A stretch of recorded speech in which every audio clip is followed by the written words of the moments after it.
Welcome back to the Graveyard Shift, where two idiots talk all.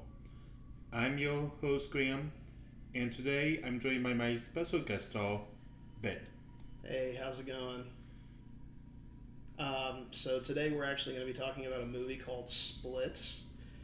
Um, I know that's kind of it's more of on the psychological horror side, but it's a movie that I remember watching when it first came out, and my friend Graham here thought that would be a good idea. So we're like, Oh no, yeah, this was all your idea. this was all my. Oh yeah, I mean I pitched the idea, but you accepted the idea.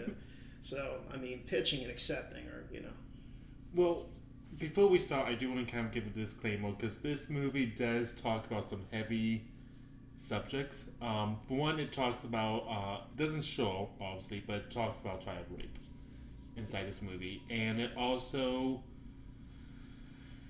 I don't I want to make sure like split personality is a very real disorder. At least I believe. I don't know what your thoughts on it. I don't know if you've done any research on split personalities. Oh, me? Yeah. I haven't personally, but I could see it being a very, very real thing. I think it's something that should be, if not already, taken seriously. Mm-hmm. For sure. Yeah. So I want to make sure, we're not making fun of people who suffer or have this type of disease. Yeah. So with that being said, you picked this movie. Was there any particular reason you picked it? Yeah. So way back when it came out, there was a friend of mine that really wanted me to see this movie with him, and he basically said, "Oh yeah, it's about this guy with multiple personalities." And I'm like, "Wow, that sounds interesting." He first opened up with, "It's a horror film," and I'm like, "Oh great, here we go, more blood, guts, and gore." I've seen it all. My dad's a big fan of horror films, but when he said I forgot about psychological, that. yeah, my dad would fall. My dad falls asleep to horror movies. I don't know how he does it, like blasting loud, like not the. See, that's how Hayden is too. He just falls asleep to it. It doesn't make any sense. It's crazy. But yeah, so yeah, he invited me to see the movie, and I went and saw it with him. Movie. I checked when that movie came out. It came out in 2016, man. Almost 10 years ago. Yeah, that's crazy. I feel so old. But yeah, oh my gosh, I was getting out of high school that year, and yeah, but yeah, we went to see the movie, and from what I remember, it was a really good movie. I don't know. I just thought it would be a good choice. It was like the first thing that came to my head that wasn't immediately blood, guts, and gore. It's not that I don't like that stuff. I mean, I play Call of Duty, I play Halo, I play shooters, I play messy stuff. I love shooting zombies, but just something fresh. Well, in the movie, I recommended Manhunter, I believe, Mm-hmm. for us to watch, and that's another psychological horror movie too. Okay. That is about Hannibal Lecter. Oh, sweet. Let's put that on the list. Yeah. Oh yeah. Oh, that one's definitely on my list. I love Hannibal Lecter, but I'm actually a lot more bigger of a fan of psychological horror. Psychological and zombies are kind of where I tend to fall. Oh, sweet. So we'll watch Hannibal Lecter, and then after that, we'll watch Zombieland. Deal. Deal. Hayden will be on the podcast for Zombieland. So, Oh, man. that is a movie that he talks about wanting to do a lot. It's a good movie. It's an incredible movie.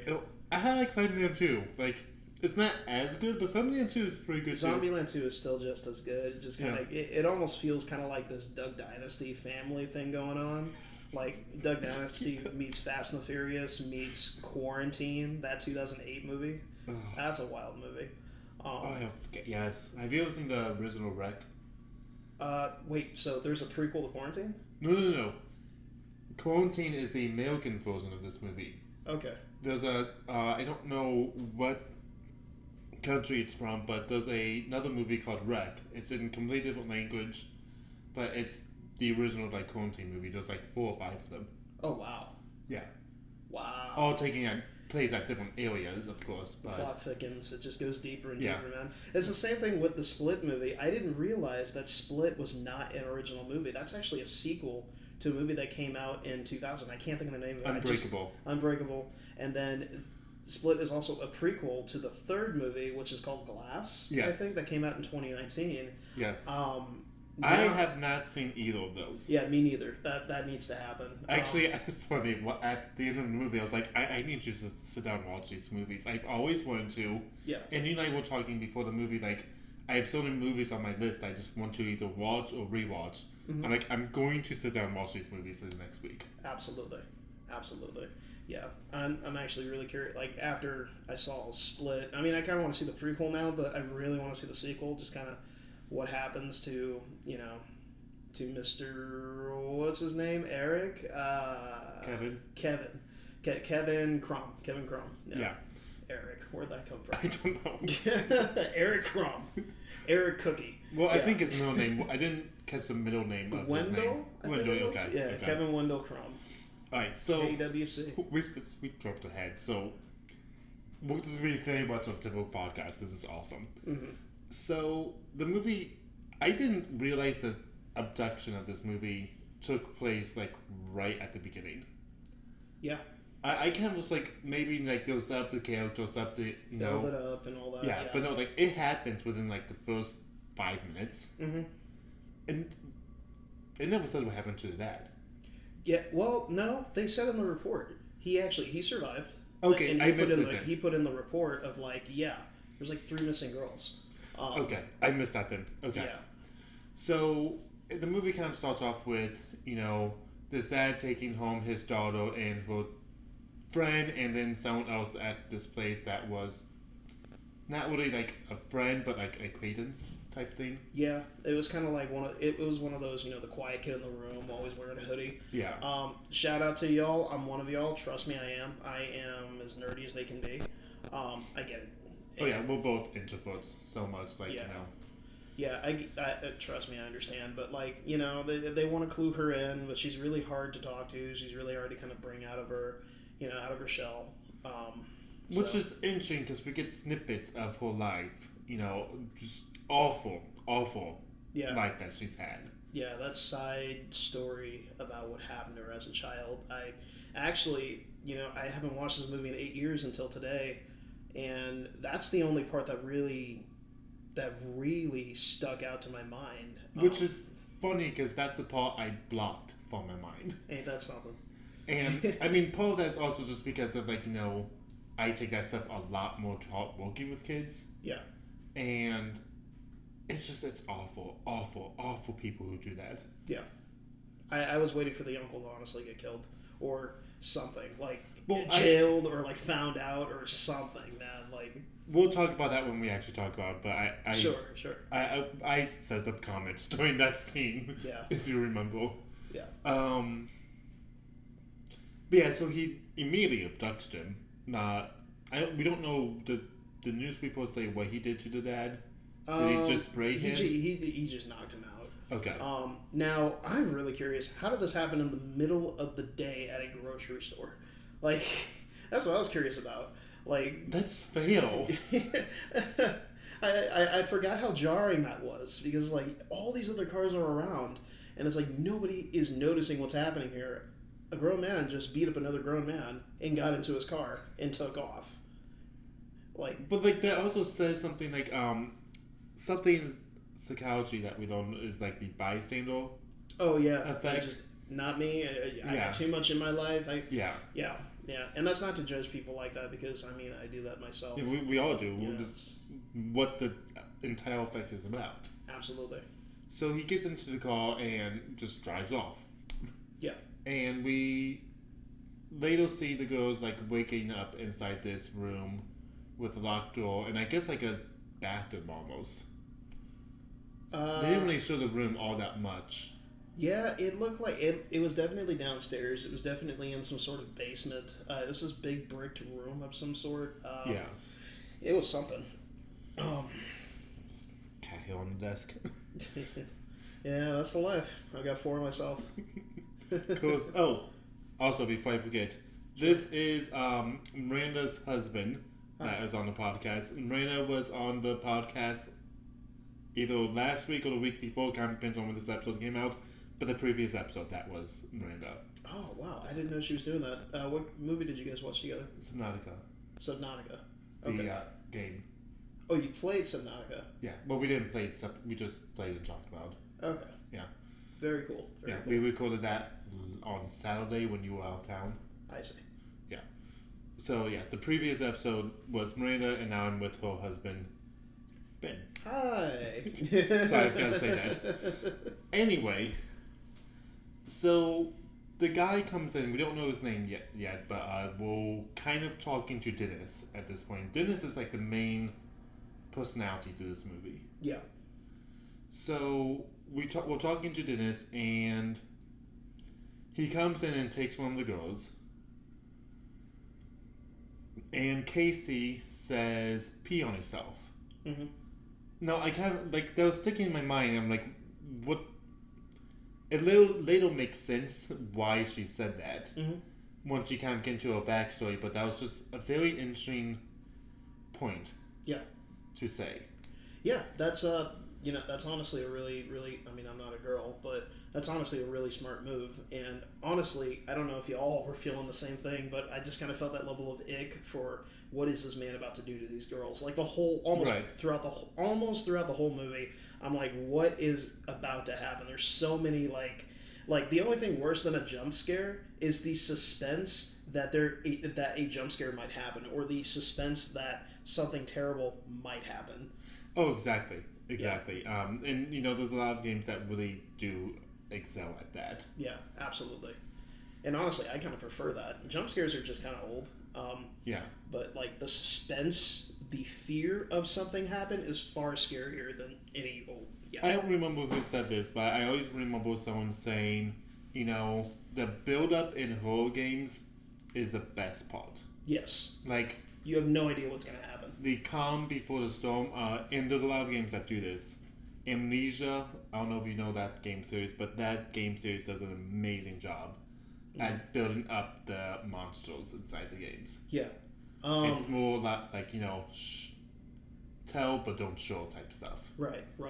Actually, a prime example, going kind of down that path a little bit, and we'll head back to Split, but a prime example of that, I would say for me, is Halo. We go back to Halo Combat Evolved, and we go to the level 343 Guilty Spark, and the Actman himself said it very well in that is Class A, like visual storytelling. Like you wander around in the swamp, you notice that there are no elites, you notice that there's just grunts and jackals, everything's in disarray, there's a flipped over dropship. Like I said, I'm a nerd. I analyze everything that I look at that I love, and you wander in this in this bunker, and so on and so forth. But it leads up to the flood in a really, really, really artistic and creative and storytelling way, and I love that. Yeah, it's been a while since I played that level. We both play Halo. Yeah. We need to play some more. Absolutely. That's right. We still need to finish, Halo 3? Yeah. I forgot what level we're on. I don't know. We may just need to restart at this point. Yeah. You mean like run it back to CE? No, we're starting at Halo 3. Beginning of nothing wrong with that. That's my favorite. Oh, yeah, me too. Anyway. Joy, this is typical. We always get off topic. Oh, yeah. It's all good. So, she pees on herself because he doesn't bring her, he throws her back into the room. Mm-hmm. And, he's fairly upset. Mm-hmm. I'm trying to think of what happens next. So, because that's that when Hedwig comes out.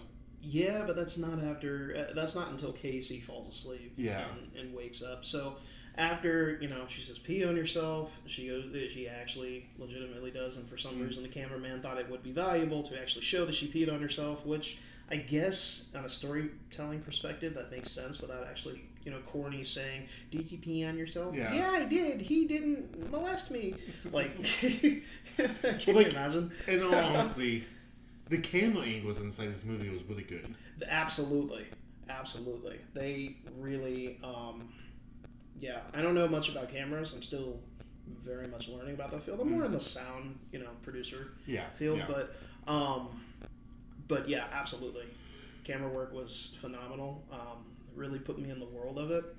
And that's both good and bad because I like to I get emotionally involved in characters and in stories and Oh, I'm the same way. and when I get there they really take me for a ride, and sometimes it's hard to leave that world mentally, you know. Well, like the therapist, I was like, oh, I don't remember the therapist, which is not good. No, oh my gosh, I was not ready for that. Now, Graham, I assume that you kind of want to take it piece to piece until we get to the end of the story. Yeah. Okay, so yeah, we'll tackle that in a bit. Yeah. So we get introduced to the therapist probably before we get introduced to Hedwig. Okay. We can talk about her. I love the therapist. I love how Caring. how not just caring, but how beautiful her mind is. Like, she doesn't just care for people. She even said it, somewhere else in the movie that, I could do this in a more professional way, but I care too much about you guys. You guys are my family. And honestly, there's like this one scene she was with her neighbor. It was like her second or third scene. She's with her neighbor, and her neighbor's like, hey, do you really care about these people, or do you like really believe them? And I was like, it would be so easy for someone to be like, yeah, I don't believe them. They're all like, idiots. They're all like, but she didn't. She like was very supportive of them, and I love that about her character. Yeah. So the personality Bailey meets with the therapist in the first scene. So there's 23 personalities, they said. Maybe 24. Yeah. We'll kind of get to the 24th hill. So the main ones, I kind of wrote them down because I knew I was going to forget all of these personalities.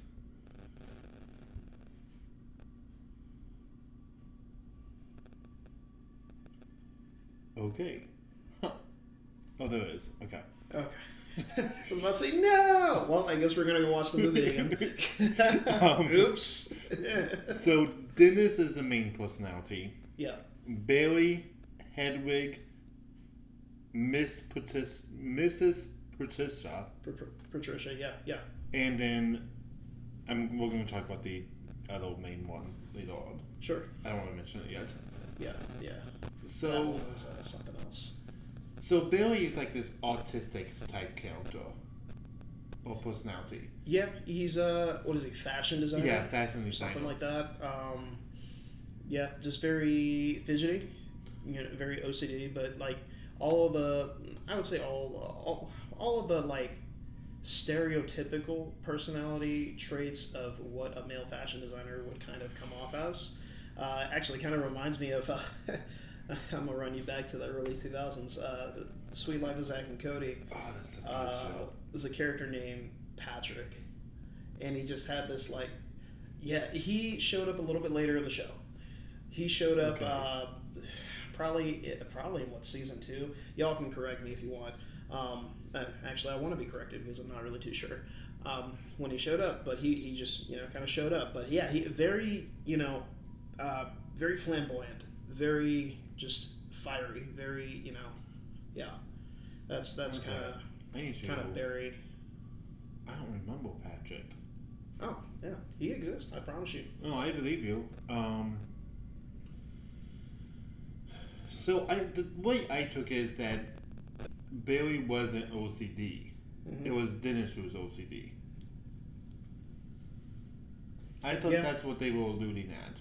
Yeah, but it was a little weird though because the therapist said that Dennis likes to watch women dance naked in the nude. Yeah, which is kind of what I was thinking he was going to do with the girl that he took out. Yeah, and she kind of alluded to that. She's like, he wanted me to dance. Yeah. So I think in that scene it was actually Dennis pretending to be Bailey. That's definitely what they kind of like build up to throughout the movie too. Yeah. In at least the first and second act, and then in the third act, all things just go crazy. Yeah. I'm trying to think of what happens next. You're gonna have to help me. Okay, so we're at Barry. No. I remember. We keep going. Yes. Barry something. Refresh me if you Oh got yeah. it. If you got it. So Barry, the therapist, Dr. Fletcher, tells Barry like, okay, why did you email me? Is everything okay? Mm-hmm. And he's like, oh yeah, no, we're fine. Everything's fine. Everything's cool. And he leaves her apartment and goes back to the basement where the girls are. Mm-hmm. And during that time, the girls were trying to escape. Mm-hmm. No. They fall asleep, and then Hedwig comes out. Mm-hmm. You want to talk about Hedwig? Yeah, Hedwig is mentally a 9-year-old boy. Yes. Just a little child. It's actually like how well the actor played these personalities is just really, really incredible. What's his name? His name is James McAvoy. I totally knew that off the top of my head. I totally didn't Google it or anything. It just excellent play on every single character, and he each one felt different. Yeah, and what really gets me is just how well he nailed the accents. He's a Scot, and I just really appreciate just how much he kind of did his homework there. Yeah. Tom Holland must be related to him when it comes to imitating American accents. I'm just kidding, but yeah, 9-year-old boy, 9-year-old child. That's Hedwig, and skittish. I mean, he's a 9-year-old boy. I don't really know how else to describe him. He's everything that you would picture a child to be at that age, really. Which was very interesting to kind of like see, and just like how the kid acted, and like the enthusiasm. Like he kept saying etc. all the time. I don't know if you caught that. I did. Okay. Like anytime he would like ask a question or like say some type of like statement, he would always say like etc. It might have been almost like an ADHD kind of move. Yeah. Because there's a lot of information hitting his brain at the same time when he's saying, I don't know, just any kind of sentence. Yeah. Right. And there's just like a lot of overload. I forgive me. I have not studied ADHD. If I'm wrong, correct me. But I will correct you because I have ADHD. Okay. So you kind of know where I'm going here. Am I right? Am I wrong? Oh yeah. And part of that's probably also due to having the 23 personalities inside his head. Yes. So I could definitely see some type of ADHD and some type of a ADD disorder going on with Bill. Absolutely. Now again, we are not psychiatrists, no. So this is just all opinions. Yeah, this is just analyzing the movie and just kind of having fun analyzing the movie, riffing off it. Absolutely. So they try getting Hedwig to let them escape, which kind of fails. Less they, more her. Yeah, Casey was the only smart one out of all of them. Yeah, it was more Casey, but she did really good. Yeah. Anna Taylor-Joy, I believe, plays her. Really good acting on her part. Yes. And to be fair, there's really like no bad acting out of anybody in this movie. No, but they're all very much in character. All very much, their personalities for sure. But yeah, I definitely think the guy who plays Kevin, I can't remember, you just said his name. James McAvoy? Yeah, James. I'm just going to put that when I go home, I'm going to, in front of my bed, and my wife's going to question me for this, and it's going to be great. It's going to be hilarious. Oh, I'm going to be getting text too. I'm going to put James McAvoy, and then I'm going to put all of his personalities that we saw in the movie. And every morning, I'm just going to look at it. Every night, I'm going to go to sleep looking at it. It's going to be amazing. Oh, she is going to be questioning me so hard. So what'd you do? What did you do to him? I would like to... So, Miranda's my best friend, just for everyone to know. And she gives me a really hard time never spending time with you. But, like, we're always busy. Yeah. And then I do spend time with you, and she yells at me because I'm not with you. Yeah. It's a constant struggle, for sure. And I hope she's listening to this. She probably will be, Probably. Well, two favorite people are doing it. Mur, if you are, please put a comment in the channel there and say something silly. I don't know. She's gonna type say something silly. Just type something silly. Yes. So Hedwig says, they just redid the room for you guys. Uh-huh. So they kind of conclude that there's some type of thing that will let them escape. Well, metaphorically escape, not physically. Yeah. So they start knocking on the walls, and in this time, Hedwig gets mad, and Dennis comes out. Yes. And they're pushing on the door and trying to prevent Dennis from coming in. Oh wait, no, he's still Hedwig at this moment. Oh, is he? Okay. Yeah, he's still. Yeah.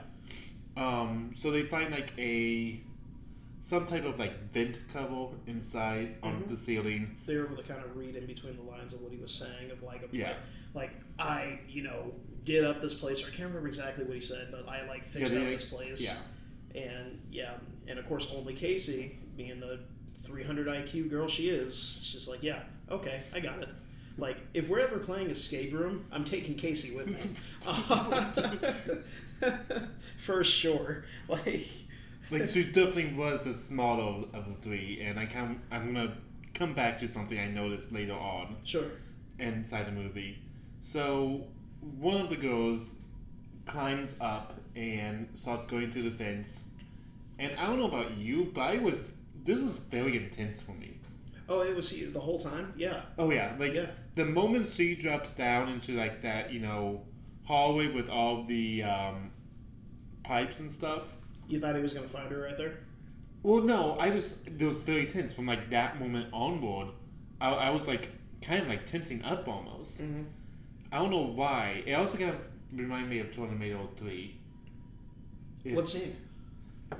I think it was Tornado 3. It was the scene, because it was like another like long hallway with a pipe. Yeah. I just flashbacks go to that. Okay.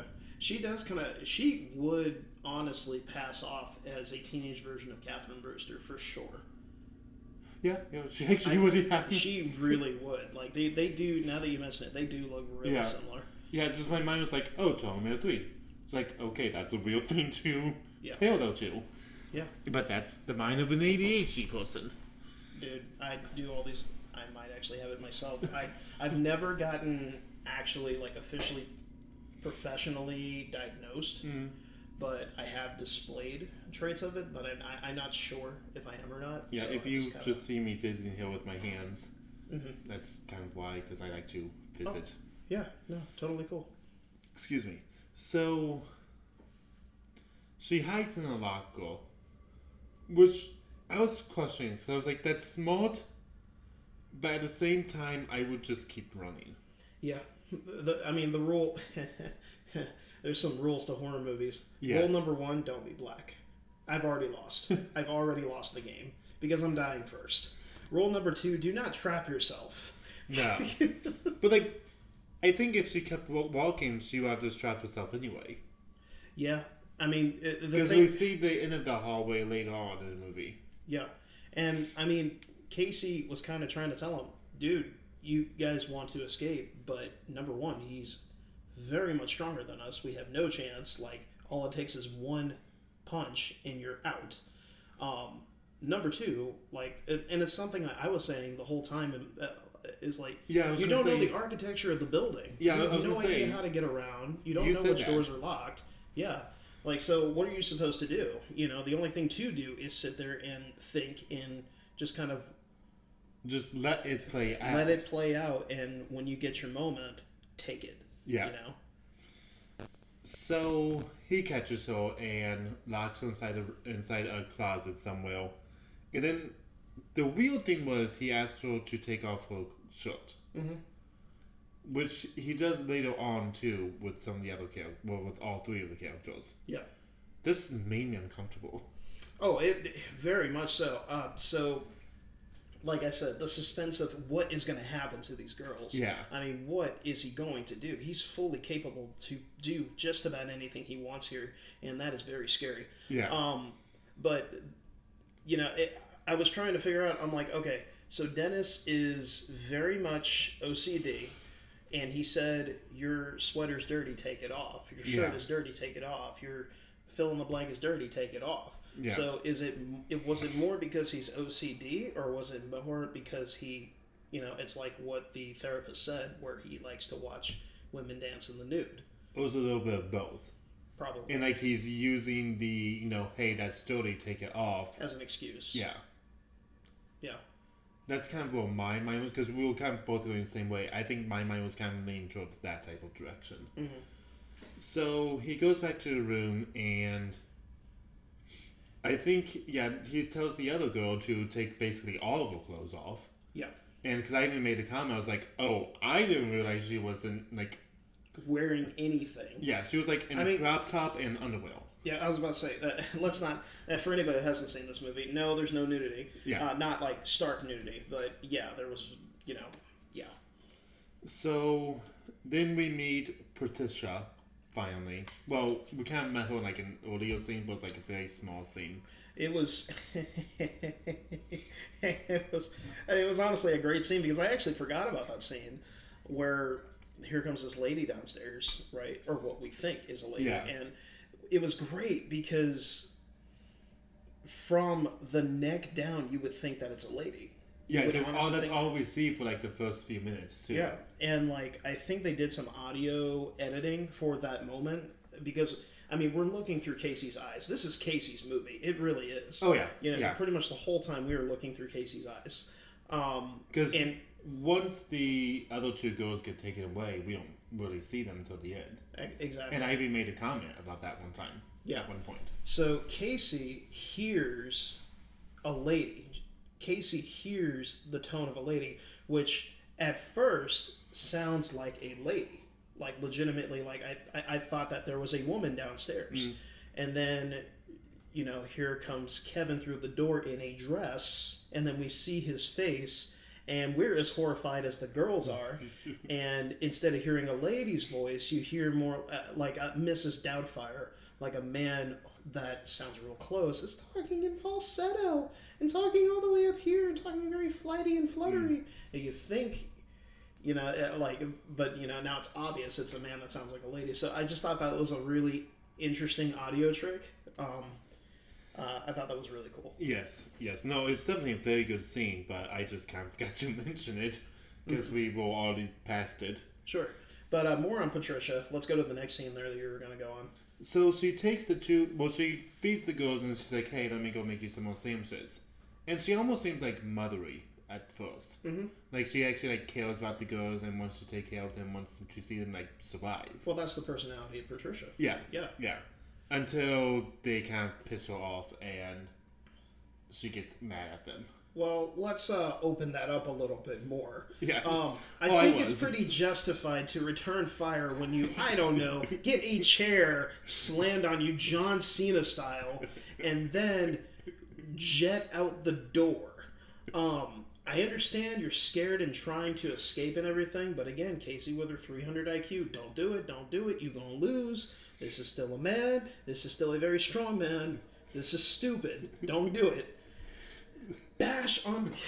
So, before we talk about that, so she's talking to the girls and she's cutting up a sandwich and then she gets very mad very quickly at something. Oh, because the cut was crooked. Yeah, the cut was crooked, but at first I was like, okay, what is she mad at? Is she about to kill one of them? Yeah. Because I was just generally where my mind went first, and then she's it's the crooked. Mm-hmm. I cut it crooked. And that's when I can't remember the other girl's name. Hold on. Yeah, me neither. Honestly, they were just side characters to me. No disrespect, but it's I don't know, man. Casey was the only girl that really stuck out to me. The only character that really stuck out to me the whole time. I'm trying to look up the name because I do generally am curious. Okay. There's Claire and Marcy. Mm-hmm. Yeah, and those are that's their names in the movie? Yeah. Okay. Yeah, so Marcy takes the chair that she was sitting on and like you said, just slams it into Patricia. Yeah. And Casey stays put. Yeah. And Casey's the only one who really doesn't get punished, I realize. Mm-hmm. Because she plays by the rules. Mm-hmm. Because she had every chance to escape Dale. She did. And do something else. But she knew that It was worthless. It's not smart. Yeah. And the only thing she really does is just push the table out in front of her, which really wasn't even like not even a full attempt because the table, was barely like inconvenience. Yeah, but I mean, Patricia was like, "Go to your room," and immediately Casey went to her room. Yeah. So, Casey was very much, she was playing by the rules and Yeah. playing the long game. Very, very smart moves. Yeah. So, all three girls get separated, and you don't basically see the other two girls until, like, the third act of the movie. Yeah. And you only see them for, like, another 5 minutes. Anyway. So, there's a few more doctor scenes. And, Dr. Fletcher, the woman, she's very compassionate towards her patients. Yeah. Like we were talking about. And she gives this lecture on multiple personalities. I mean, I don't really know exactly what she said in the lecture, but it was, she sounded like, hey, this is a real thing.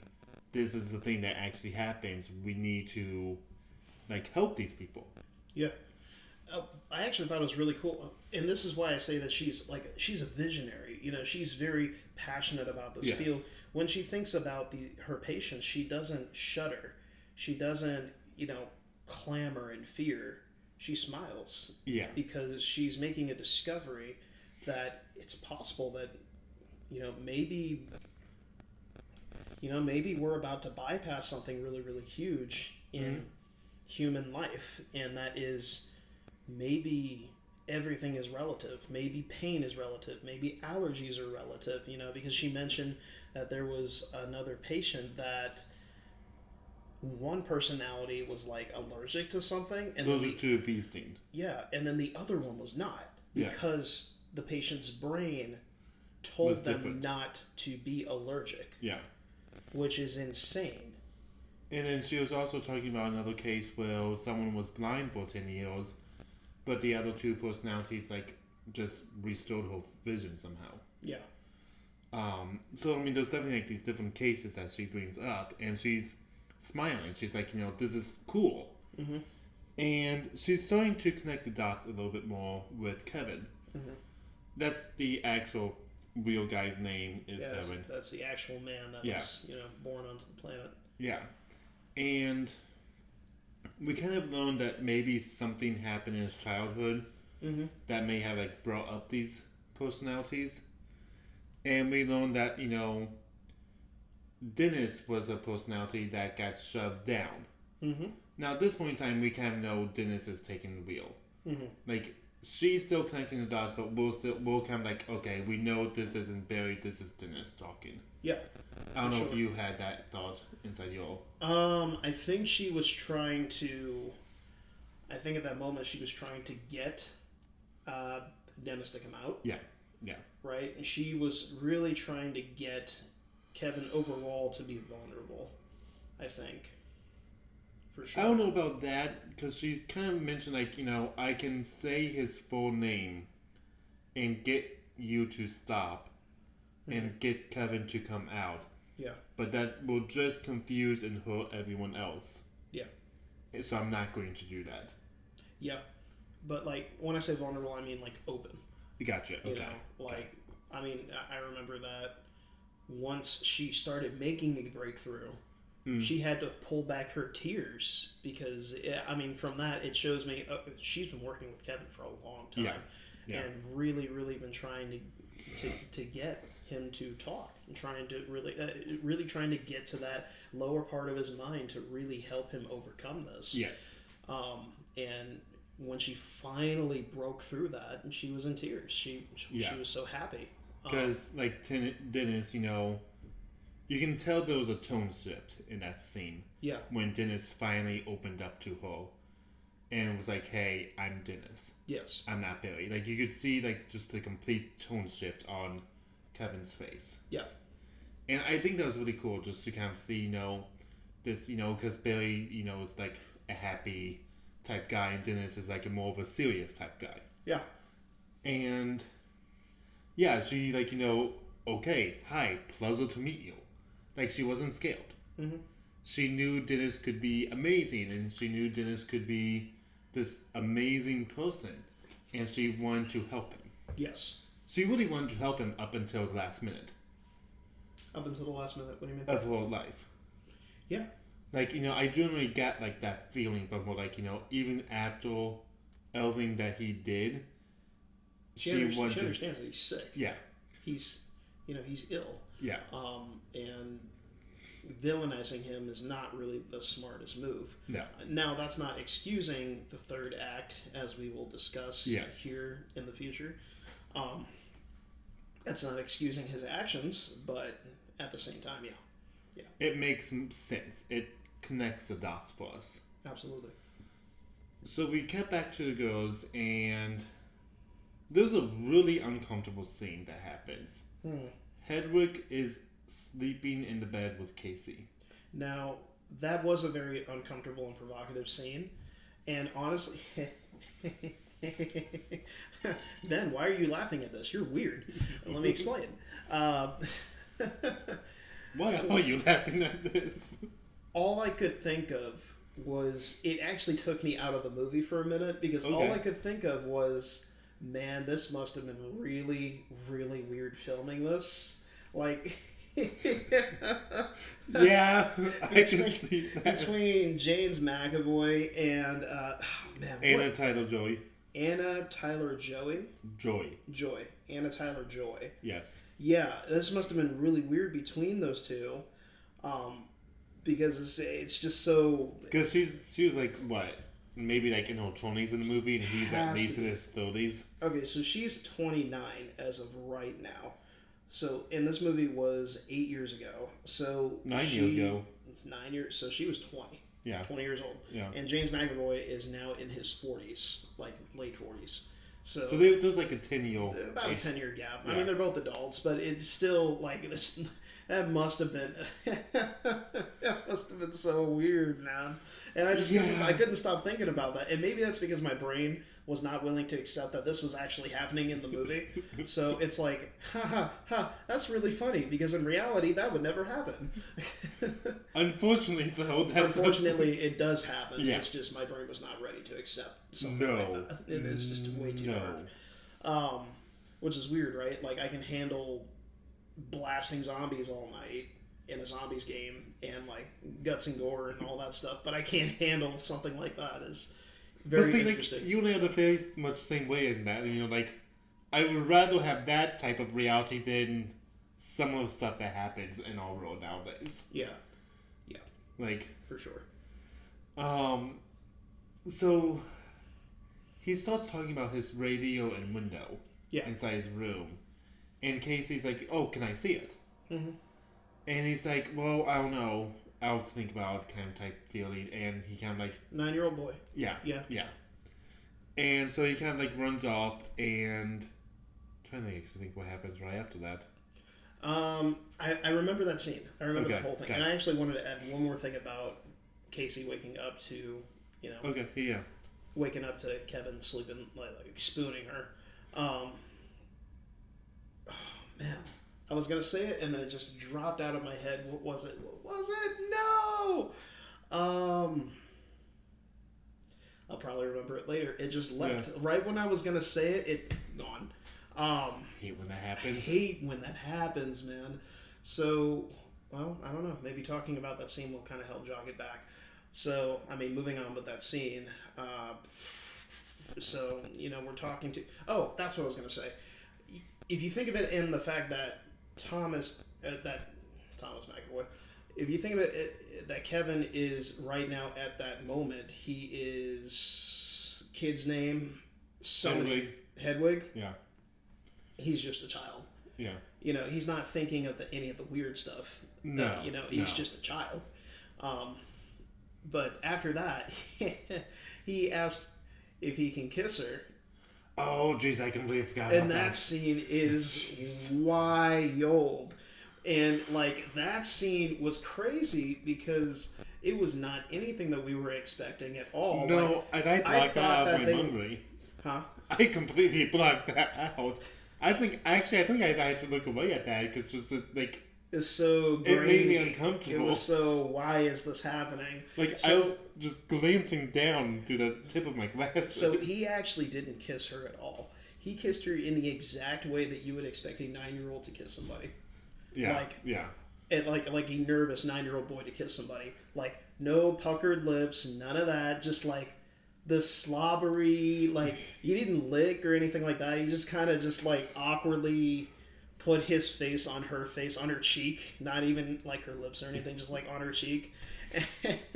The comic relief of the movie was great, where he's just like, "I think you're pregnant now." I'm like, oh my gosh. We both laughed at that. And I remember being in the theater. I completely forgot about that. You know, I watched this movie 9 years ago, and I remember people laughing at the movie at that part. That was the comic relief of the movie. That was like that was the director being like, "Okay, that's all you get. We're going back to the serious stuff now." Because like the rest of the movie after that is just like completely off the balls. Oh my gosh, that's like crazy. We're getting into Act 3, and that is I can see why we got that comic relief. Yeah. Because, I mean, from the beginning of the movie, we're just shook, man. Like, and that's what I was saying. Like, it happens like within the first 5 minutes. I was like, okay, maybe like the first 15 minutes, I'll just like kind of building up the characters, getting to know them, and then something happens, they get abducted. No, it happens. It just done. Yeah. Right there. And I think that was actually really, really significant, and I think that honestly, this movie just like Forrest Gump has so many lessons that you can learn from it. Oh yeah. Abduction sadly happens that fast. It can happen and that unexpectedly. Quick. And unexpectedly, you're just going about your day, being what does Gen Z call it? NPC, right? I always say Gen Z like I'm a boomer or something like that. I'm a millennial, but my dad is a boomer, so I like to call myself a boom millennial because I was raised by a boomer in a millennial kind of area of time. But like the thing that always gets me is you never think it's gonna happen to you until it happens. Yeah. And especially like I'm not gonna really mention any details, but like especially in the past week that we've had here in all town. Oh yeah. Of what's happened. Yeah, like, and it's just so unfortunate that happened there. Yeah. So like you never think the bad things are gonna happen to you. No. But there's badness in this world, and abductions happen that quickly. Yeah. Tragedies happen that quickly. Yeah. It's so sad, man. And just a moment of, because I know that's really, really deep for you and Miranda. Yes. And I just want to take a moment and say I'm sorry that happened, man. No, thank you. It's terrible. Yeah, I can't really go into details just because I don't want to, give a location. I think Hayden's kind of specific about that. Sure. But, so there's a tragedy in town, and, it happens quickly. You don't think it's going to happen until it does. Until, the shock goes off. Yeah. So, moving on, I think we have another therapist scene. I think that's the scene. I think we have the last one. Yeah, I think that's the one where she meets Dennis. Yeah, she comes to Dennis because at this point, I think at this point we can tell him about the 24th personality. Excuse me, I am so sorry. We had pizza while we were eating. Yeah. I'm human. Leave me alone. Anyway, 24th personality. It was The Beast. The Beast. Or also known as the Horde. Mm-hmm. So the Horde. Yeah. The thing that was going through my mind is the Beast supposed to be because you're also religious like me. Yeah. So is the Beast supposed to be like the devil? Because that is another name for the devil.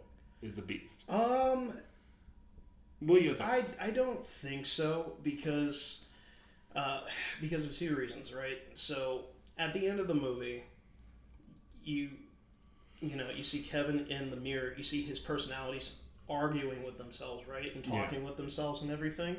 And then he says he will protect us now, and he has to be alluring to the Beast side of himself. Yes. Right. He has to be talking about that because that is what he believes will send the message, right? He's kind of got the same mind as a terrorist, like the only way they're gonna listen to our country and the oppression of America and all that is if we blow something up, right, and destroy a bunch of stuff, Yeah. right? And that's kind of like the same thing he was thinking there. Another thing is, I can't remember which person said it in the movie, but it was like, or no, I think it was the newscaster at the end of the movie, an amalgamation of like all animals in the zoo. Yes. Right? Yes. He, after watching all of those animals, Yeah, I think that was a newscaster. yeah, and he basically manifested, you know, the very animalistic nature of all of these animals. Gotcha. Through, of course. No, I was gonna say something about it, but I can't remember. But my mind was like kind of going towards more like no, kind of like what yours is saying. Mm-hmm. I can't remember why I was going towards no. I had it just like how you had something. As we talk about it, it'll probably just zonk back to you, or it'll show up at 3 a.m. You know, you'll wake up. Oh man. Yeah. So there's one more scene before we kind of get into the third act that I want to talk about, and that's the scene with in Hedwig's room. Yes. The entire scene was just weird to me. Oh, in Hedwig's room? Yeah. Like weird and uncomfortable. Oh, where he, like I said, this guy's an incredible actor. Yes. He's right up there with Jim Carrey's Robotnik. Like, oh my gosh, like you took me in the scene, and it's like this is an awkward 9-year-old boy dancing in a 35-year-old body. Yeah. You know, and like I felt every single thing that Casey was feeling in that exact moment. I kind of really hope that was unscripted, and they just told the actor just to like dance like how a 9-year-old would, and that all of that reaction was like just genuine, like pure, like what the heck is going on. Mm-hmm. I really hope that was unscripted. Yeah. Like it would make it so much better. Yes, absolutely. It was a really, really, really awkward and just off the cuff scene, and for that, it was a great scene. Yes. So we find out there's no window. It's just a picture, a drawing of a picture window. of a window. Yeah. And I think it's a good draw. I think it's a good draw if he was the one drawing those things. Yeah. Yeah, that was a really good window. Yeah. Not more than I could do. Yeah. Excuse me. Yeah, but then, you know, Casey, 300 IQ Casey, unfortunately made a mistake in thinking that a 9-year-old actually meant that there's a window upstairs. Yeah. Yeah. And it was just a drawing of a window. And of course, you know, he catches on this time. Yeah. That, you know, like you're like, using the window as to escape. Yeah. Yeah. And he, you know, tries to leave with her, and she's like, no, like, hey, you want to show me something cool? Mm-hmm. What did you want to show me? And he's like, okay, fine, I'll, you know, then give him back into her. Mm-hmm. And reluctantly. Yeah, he shows her a radio, which I'm trying, even now, I'm still trying to find out, like, what was the big deal about the radio? I think like, who was on the other end? We found out who was at the other end. If you remember the reaction of the door guard. Oh. Yep. That's why I said, you idiot! You fool! Yeah, okay, it was actually happening, dude. Like, okay, I missed that then. Yeah. I because I remember that guy looking shocked and like, and you saying you idiot, but my mind still didn't connect the whole. Oh yeah. Yeah, okay. That was him. That was him. Yep. That reaction was all I needed. That just 0.5 seconds reaction. I'm like, yeah, it was him. Okay. Mm-hmm. Okay. Yep. My mind's still now. Yeah. Yeah. So he thinks that it was a prank that the security guard of the zoo. He thought it was just a prank that like to listen in. Yeah. Yeah.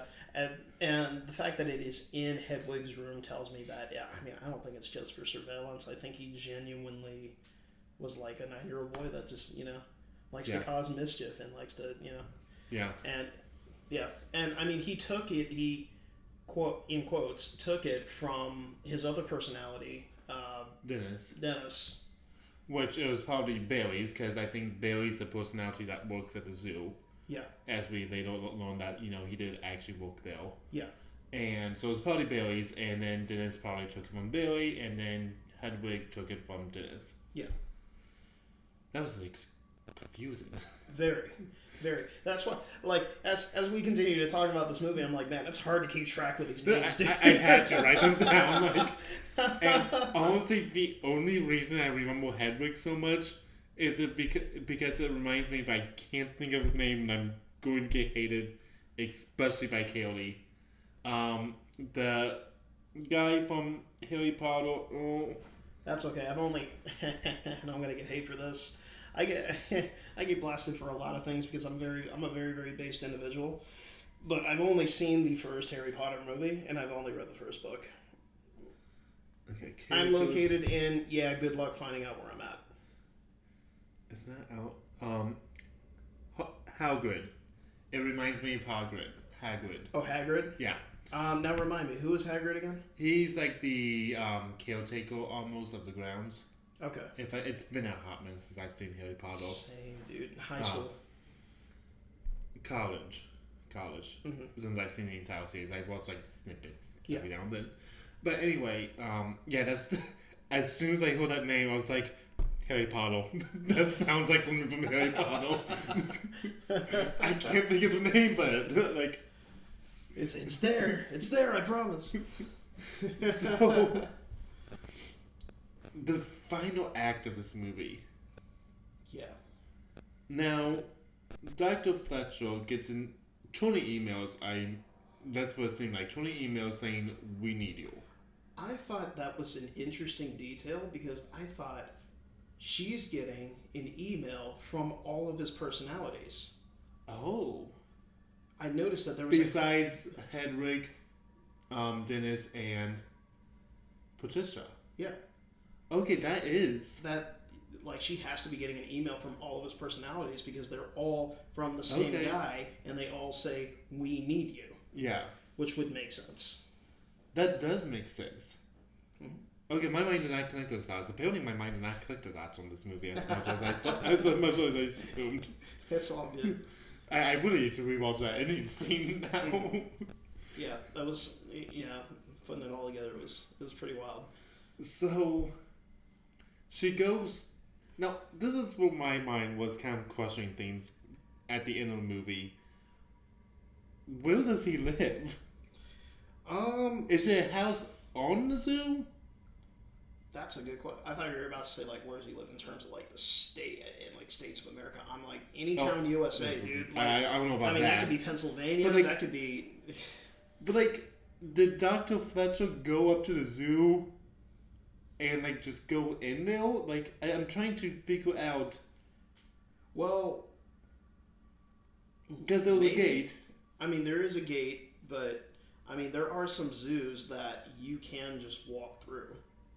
You know, but it was in the middle of nighttime. Like, that's what I mean, like a park. Like, gotcha. There are gates that you lock off. Right. That you can't access by car, but that doesn't mean you can't access them by foot. Now, she's an older lady. You know, I'm not saying that she's splinter selling her way through this. Yeah. But, at the same time, it's not too far-fetched to believe that she found another way, or maybe the zoo was open that late. I don't know. Okay, I don't know. My mind was just very much questioning that. When we find out. Another one is maybe because she was right next to the street. Yeah. Like she was coming right off the street. Yeah. I think she either drove there or she got a taxi, and she bumped into Kevin, who had been locking the door. So maybe that was the gate to get into the zoo. Maybe. Since it was right next to the street. Maybe. Or maybe it was like a house property like off the zoo and he was like a caretaker. Maybe. Because they only like say what he did at the zoo. Yeah. All we know is like he worked there for like about 10 years and he was doing really good and a model employee. And the fact that he had keys to the doors tells us, And the fact that it all took place underground, like and no one noticed, so like my guess is he was like some type of caretaker. Mm-hmm. So she, is talking to Dennis and she says, "You're extraordinary." Mm-hmm. And Dennis like, "Come in." I was like, "Oh, don't go in there." Yeah. I don't know if you... I wasn't really saying that. Like, I mean, she said herself, I didn't realize how serious this was. Like, I knew it was serious. I believe that you have DID. I believe for sure that you do. I don't Yeah. believe in the beast. I don't believe in the 24th personality, but I do believe that you definitely have something going on in your mind. Yeah. So at that point, she didn't think that he was being violent. She didn't think that he No. was being, like physically insane. Yeah. She thought that he just simply just lived with this personality or with this disorder. Yeah. So But we also don't really know like what set him. Well, I think we kind of know what set Dennis off, and why Dennis came. Though they made a really interesting point that all the personalities were sitting in jails, and each one came to the light. Is what they called. yeah, And I thought that was like very interesting and definitely a very unique way of putting this. yeah, and it honestly makes a lot of sense. So I Yeah. don't have DID myself, but when it comes to acting different personalities, I know how to do that. That's actually, I've thought about being an actor because I know how to be different people. Mm-hmm. I know how to sound like different people. I know how to, like get into the minds of other people. And that's like you're physically trading, you're mentally trading out the mentality of one for another. Yeah. That is, yeah. So she kind of starts connecting the dots on, something else is going on inside this place. Mm-hmm. And you can kind of see her connecting the dots. And she notices a light underneath the door, and the door's locked. Yeah. So she opens the door and she sees, what's her name? It's not Marlena. It's not the Marcy? Marcy. It's not that one. It's the other one. Claire. And she sympathizes with Dennis at that moment. Mm-hmm. She like, hey, I know things are tough right now, but I can help you. Mm-hmm. Type deal. And he pulls out like the spray and sprays her and she passes out. Now let's open up that scene a little bit, a little bit more, because there were some really cool things in there that I thought were just like.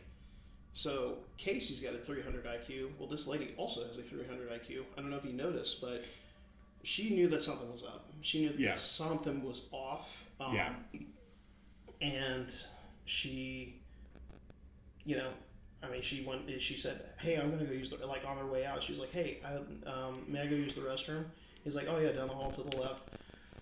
I don't know if you noticed this, but she took a handkerchief and put it in the door. Yes, I did. To keep the door from being locked, because she knew something was off.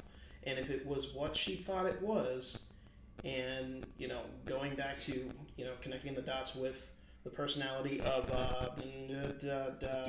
Dennis, might have to do with girls and watching them dance. And we kept seeing her watching the news throughout the movie too about the abduction going on. Yeah. So, I don't know if you noticed that either. Like that when we very first get introduced with her, she's listening to the news and kind of looks over, and that's when her computer beeps. And it's not Dennis, but it's one of the personalities saying we need you or something like that. Yeah, and she really was starting to see that something was off. Yeah. And then she unlocked the door. Hey, this is here comes Kevin, of course. And I can't remember what he said at this point, but she's like, "This is wrong. You can't be like this is a crime. I can't let you leave. I can't let you keep these girls here." Well, that to him mentally is like, you're trying to stop what's going to happen. You're trying to stop what's coming. This needs to happen because people need to see us. People need to see that DID is real. That was pretty much the whole message for Kevin, honestly, and that's what he wanted. The whole time. Which, like, you also kind of, like, I don't want to say sympathize, but you also have to, like, feel for him. Yeah. Like, he wants people to know, like, that his condition is real and that this is something that's affecting him. Yeah, and the poor guy, his father left him, got on a train and dipped out. His mother was abusive, and just really, really mean. So he felt very ignored his whole life. Very neglected, very left behind very trampled on. So he's almost like the Joker. Specifically Joaquin Phoenix's Joker. Now I've never actually Joaquin Felix, I think. I don't know. He shot Murray in the end of the movie. Okay, movie spoiled, and I've never actually seen it. But same thing with him. He feels neglected. He feels unheard. He feels trampled on, and he feels like the only way that people will ever see him is becoming the villain and doing very villainous things, because people will finally pay attention. Now, we haven't actually talked about Casey's backstory yet. I have a feeling we've been. Oh my gosh! And I feel like we should before we get into the whole final few scenes of the movie. Sure. And wow, dude, Casey was a fictional character, but she is representative, very, very real, very representative of unfortunately a lot of girls, boys that this happens to. So we go to the side story of Casey as a child, right? So we run it back all the way to when she was probably 5 at the time, something like that. The first scene was 5, and her dad and uncle are talking about like they say like in a few years you'll be able to go hunting yourself. Yeah. Because her dad and uncle are hunters. Yeah. And then it kind of skips over a few years, like maybe 7 or 8. I think it's the same actress who's playing it. Mm-hmm. I tried keeping an eye out for those type of things just because I'm kind of always curious. Oh yeah. Myself. But I mean, how could that be the same actress? You would have had to record her 12 years ago. What do you mean? No. Same actress like in the first scene as in the second scene. So like the first scene she was 5. Oh, child actor. Yeah. They had to have been the same. Yeah. What they probably did was do a few longer angles to make her look a little bit older. The first few scenes the first scene she was in, it was just like her face. Yeah. You saw. And the second scene, it was like her entire body. So. Yeah. But her dad and her are in the tent. And at this point in time, I'm still trying to connect the dots on what this all means. It slowly started coming as I'm going to describe. But her dad and her are on the tent. They have a very good relationship. Like, they seem very, Oh, they were very close. Yeah. Very close. And her uncle comes, and I'm not sensing any red flags at this point. Mm-hmm. I don't know if you will. Only because I've seen the movie already. Okay. I already knew what was going to happen. Okay. But if I were to try to view it through the eyes of back in 2016, no, I don't think I saw it coming at the time. Okay. No. He just, and what's funny about that is all I could think of is Casey's dad doesn't see this coming either. And that's the scary part. And I'm going to really talk more about that here in a second. Mm-hmm. Because, this is a very tough subject for me as a teacher. Yeah. And so cut to the next scene with them at some point. And it kind of talks about, it was just the 3 of them. And at this point in time, I'm sensing something's off. Mm-hmm. I was sensing something's either off with the dad or the uncle. Mm-hmm. I wasn't sure who I was off about yet. Mm-hmm. And then it cuts to that third scene. Because that third scene's when it happens. Yeah.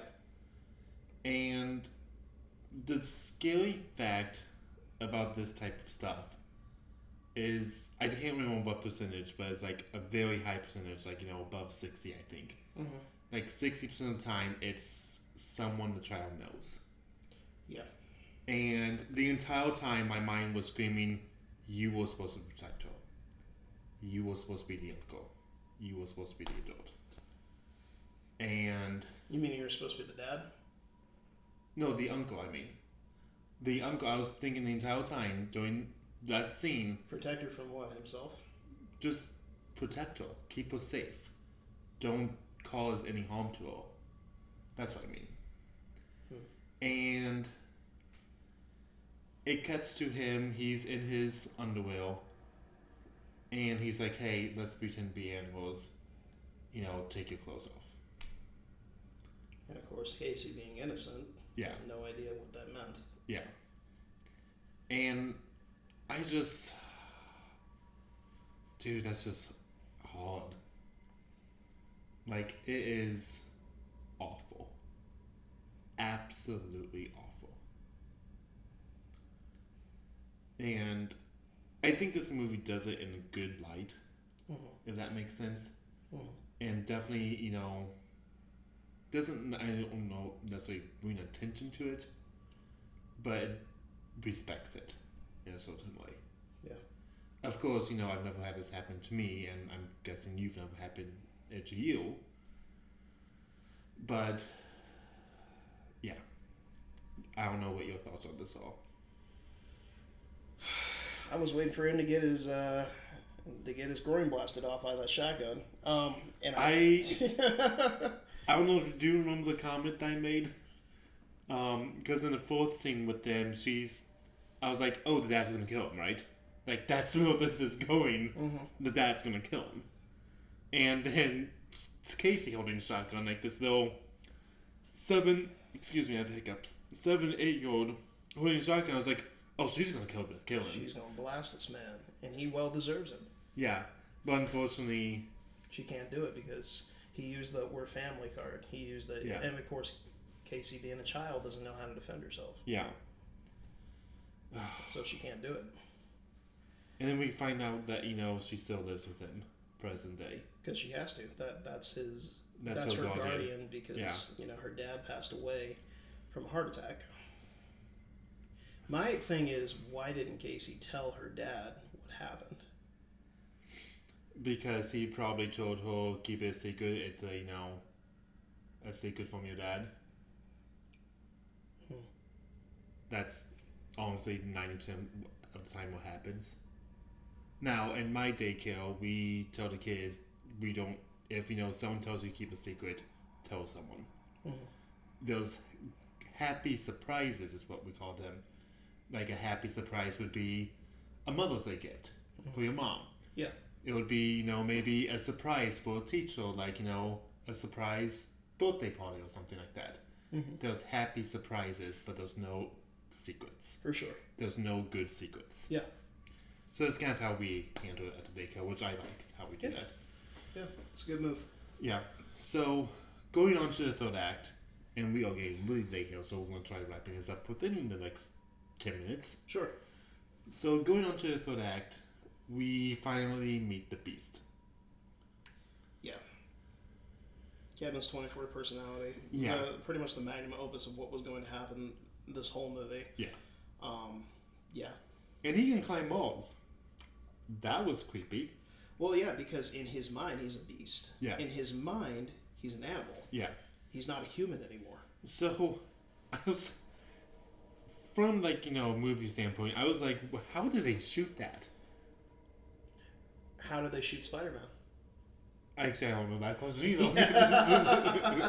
I mean, I'm going to be perfectly honest. You take a look at those live-action scenes of, all three, which, by the way, Toby is the best one. Hands down, fight me. Fight me on this. Anyway. We're going to have comments on this video. Oh, it's going to be great. It's going to be hot takes. It'll probably be 90% from your life. Just okay, I'll fight you on this.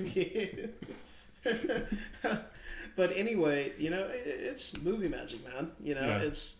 No, I just love stuff like that. I was like, ooh, I wonder how they shot that. I need to look that up. Yeah. Like, my parents always say, I would be really good at that type of field because I love knowing that type of stuff, but it's hard.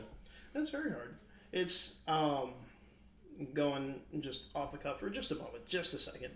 When it comes to choosing, what you want to do in life, so passion is a tricky thing, a really, really tricky thing.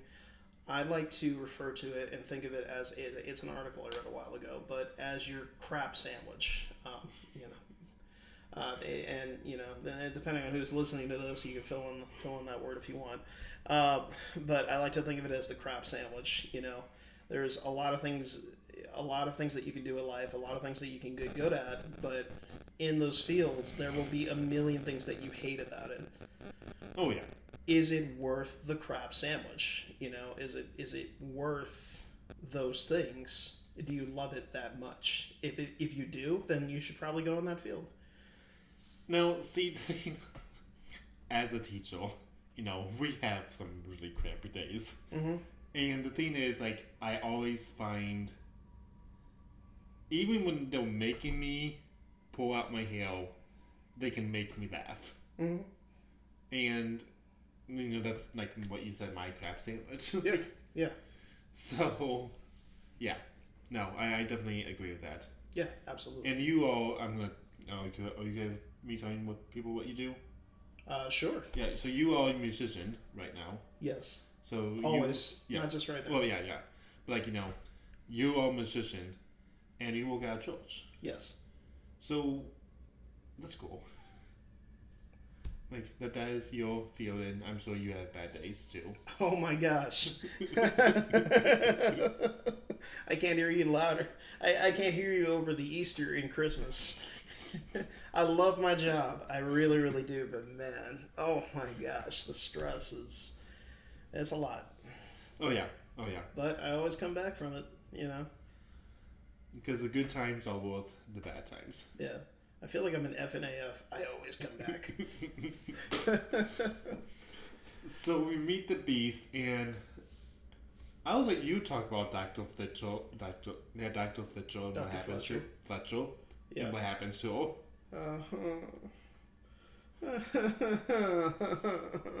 Oh no, man, no. Oh, Fletcher was such a good character. Oh, such a good lady. Like, if I needed a therapist, and if I was seeking out a therapist, I would want to find one like her. Yes. For sure. Like, she's everything that I would want a therapist. So this one honestly hurt a lot for me.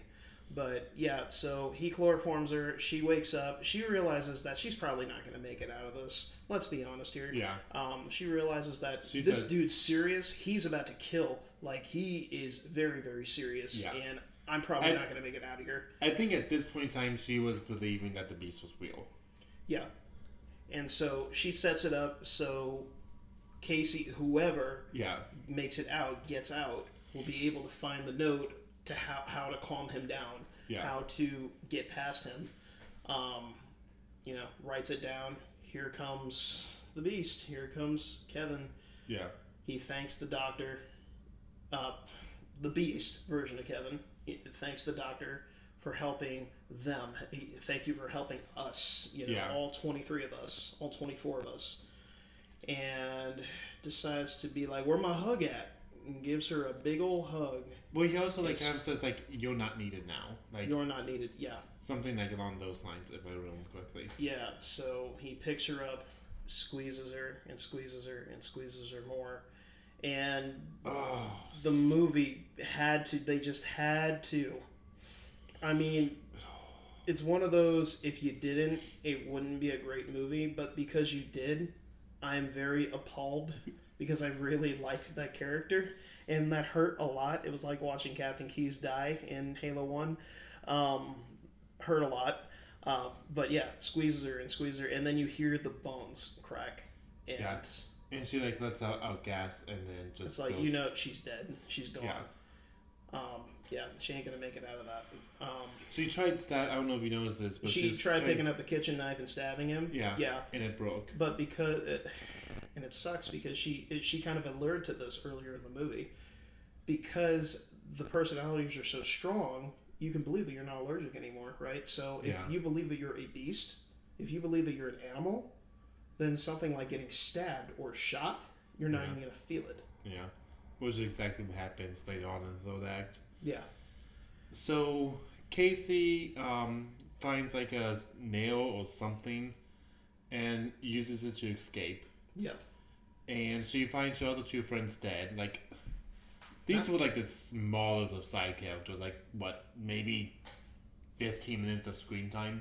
Yeah, but I've seen characters with less screen time than that have far more significance in meaning. Yeah. They were honestly just write-offs, dude.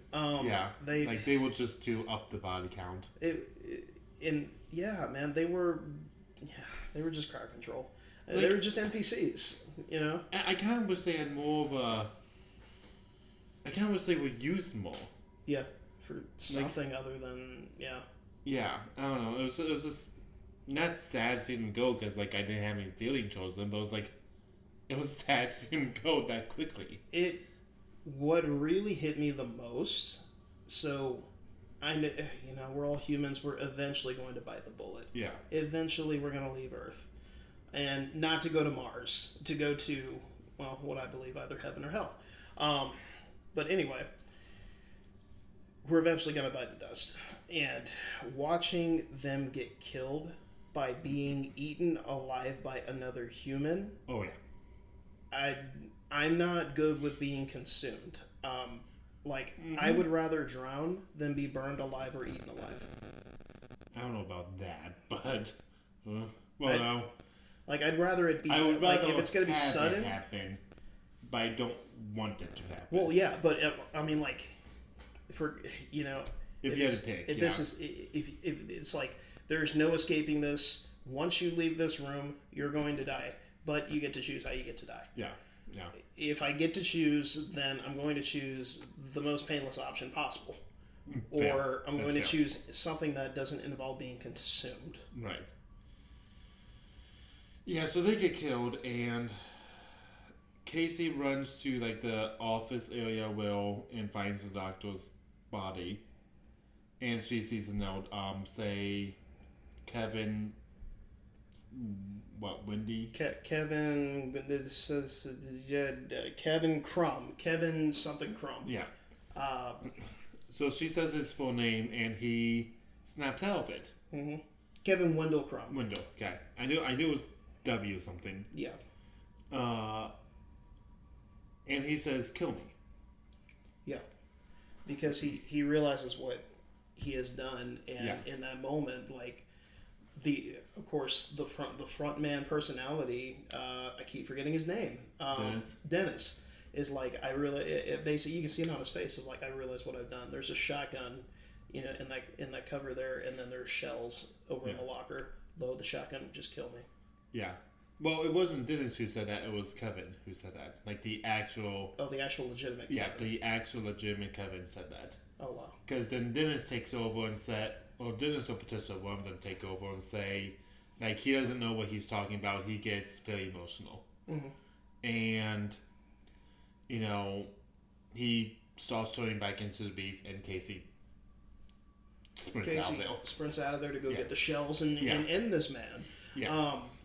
And what's sad about it is I didn't realize that was Kevin that was talking there. Yeah. And since that makes me feel really bad for him because he knows that he struggles with this. Yeah. He actively knows that he fights this every day, and he killed the only person that sees what he's going through.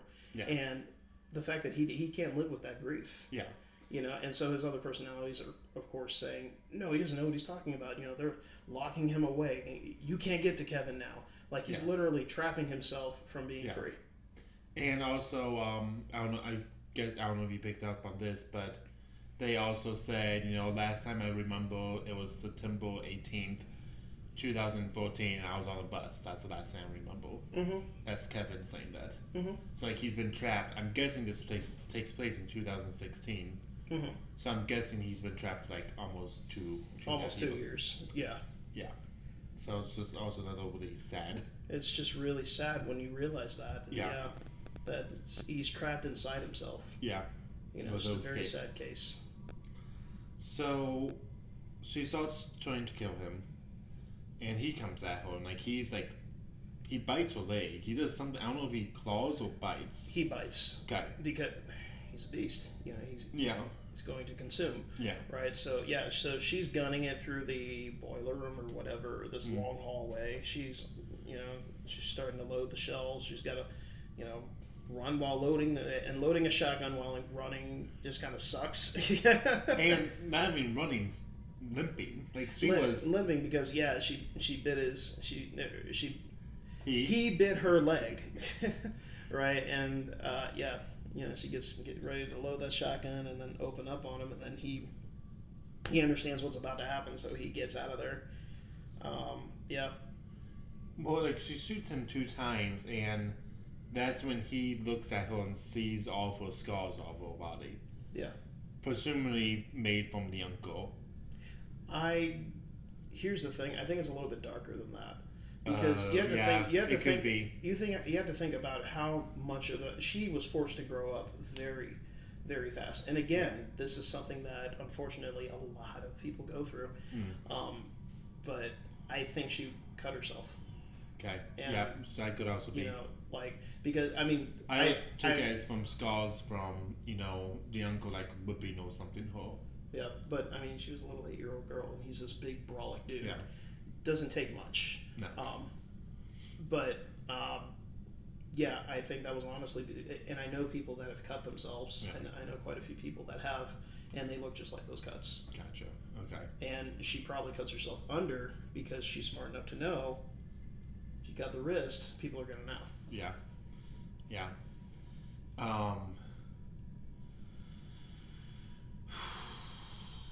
Jeez. This is like one of our darkest episodes, Ben. Yeah, it's psychology is no joke, man. No, I love psycho. It's huge stuff. It's covers some very, very deep topics. I just love psychology in general. But yeah, he looks at her and he goes, "You're different than the others. You are pure. You are pure," which is so funny. It's like, it's ironic. It's like, no, you guys are not pure. You guys have been marred by life. Yeah. These people have hurt you, and they have aided in you becoming who you are today. Oh yeah. They have hurt you, and they've hurt a piece of you. And to him, you are pure. You're the only one that understands. You're the only one that knows. Mm-hmm. And basically, he lets her go. Yeah. And then some janitor, I'm guessing, finally goes downstairs. I was like, it makes me wonder, did Kevin tell somebody before he left? Like, do you think he set that up? Because he's smart enough to do something like that, where he's like, he could have been like, "Hey, I'd like to put him in 2 weeks. Hey, I think I noticed there was something weird in the basement. You might want to go take a look at it." See, I don't know, because the newscaster says, they know it's him. Well, they probably know it's him from Casey, but they also say, like, they don't know what happened to him. Well, he probably hopped off the grid. Again, he's a smart dude. Yeah. Very, very smart dude. Yeah. And he probably just hopped off the grid. Yeah. So to do. We get to the thing that you said, the security guard realizing his mistake. That I was so ready to hop in that movie and slap him so hard. I need to rewatch that scene so badly. It's like, dude, if you would have taken this seriously, all girls would have gotten out of there alive. And my favorite therapist would have survived. But because of you, they're all dead. Except for Casey. Yeah. And... Well, not because of you. I mean, that's not fair. No. At the same time, like, if you would have actually taken precaution to this, then... And so we see Casey inside the back of an ambulance, and it cuts to the movie ends basically there. Yeah. But there's a little scene inside a dino, and you see Bruce Willis's character from Unbreakable, and he talks about this Mr. Glass guy who got arrested like 13 years ago, or something like that. I can't remember the exact details. Which kind of alludes to the sequel of this movie. Yeah. Because I guess it's kind of like all trilogy. Now, I've seen images. Hold on, let me see if I can find one for you, because I kind of want your general reaction for the podcast. Sure.